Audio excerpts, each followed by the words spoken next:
They thought the humans would break easily. The Council of Ascendant Minds, vast, immortal collectives of consciousness drifting in crystalline orbit above 1,000 enslaved worlds, called us the soft ones. We wept too easily, they said. We cracked under grief, trembled before loss, shivered at the thought of cold space swallowing us whole. They underestimated us. When the first fleet arrived over Sol, humanity watched in terrified awe as city-sized warships blotted out the stars. Our leaders, our soldiers, even our children, we all cried. The broadcasts showed trembling faces, hands gripping each other across oceans, across languages. The Council's observers recorded every tear as evidence of our weakness. But they did not understand what tears truly meant. Tears are not only for surrender. They are liquid fire, distilled defiance, carried in fragile vessels. Each drop a promise, each sob a silent vow. The day they burned Tokyo, we wailed so loudly the Council thought we'd given up. In those ashes, however, engineers built hidden forges beneath the rubble. Families moved into subway tunnels, turning them into living sanctuaries and micro-laboratories. Scientists smuggled children away in cargo drones, calling them seeds of the new dawn. The day they shattered Cape Town with their orbital lances, we screamed in despair. And then, in the deep of that night, an unknown artist painted across the city's collapsed skyline with bioluminescent drones. We are not done. The phrase glowed across the smoldering ruins like a heartbeat. As the Council's drones combed our cities, searching for survivors to process or erase, we whispered to each other in alleys and abandoned malls.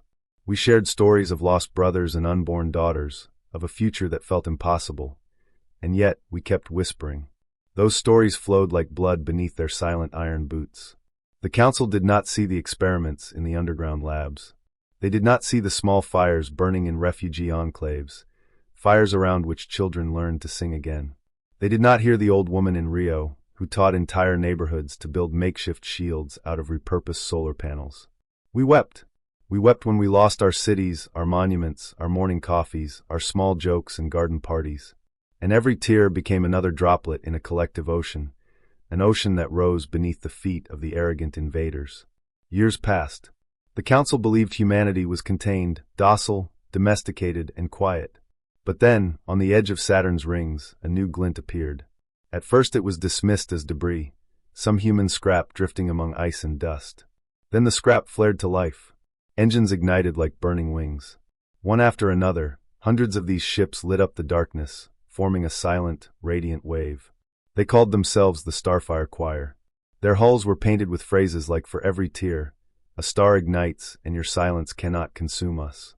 The Council, for all its intelligence, had never seen ships move like these, weaving and arcing as if guided by heartbeat rather than logic. Inside those ships were not soldiers in the traditional sense.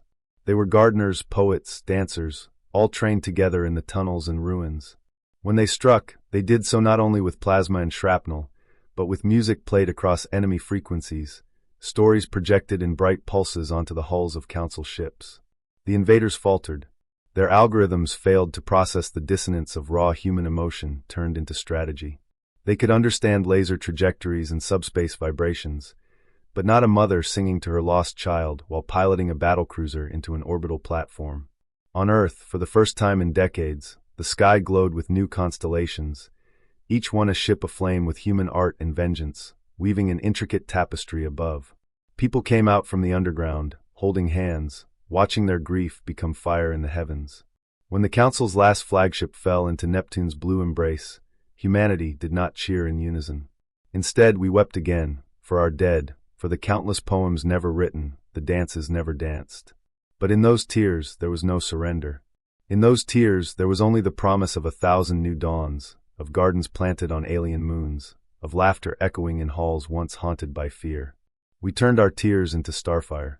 And the universe, once so certain of its cold dominion, shivered at the warmth of our unstoppable, burning spirit.